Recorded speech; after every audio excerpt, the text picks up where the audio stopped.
So now that we know what exactly is globalization, what can we say about Hong Kong? What can't we say? Go for it, Peter Sutherland.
As of 2017, Hong Kong is the 7th largest exporter of merchandise and 14th largest exporter of services.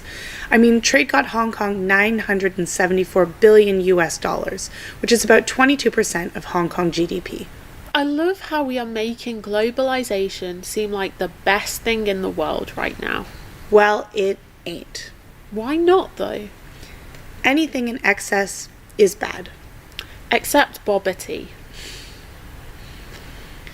Since 2015, Hong Kong has not held its title as most globalized country, being now at number 68, I believe. This isn't a cause of alarm, though. Hong Kong has moved development from the secondary sector to the tertiary sector, so it's more like its globalization has plateaued on the level it's been on since 2015. We believe that Hong Kong has reached quite a peak and now needs more skilled and advanced labour, thus needs not further globalization. However, the challenge for Hong Kong does not lie in how or whether it needs an increase in globalization at this point. One of the main concerns is the hollowing out of industries. Hollowing out of industries means when globalization causes deterioration of a country's manufacturing sector, when producers move to low-cost facilities overseas. Some economists believe the world's leading developed economies are being hollowed out, threatening full employment in those locales. But Hong Kong is not just a straightforward case of the hollowing out of industry. The companies and industries have expanded, but with a different mix of employees. Labor's GDP share has fallen, but the rewards to knowledge workers have increased. The result has been very disruptive in the G7 economies as well. The old globalization benefited almost everyone in companies that sold goods abroad, but this has not been the case since production began being offshored after 1990.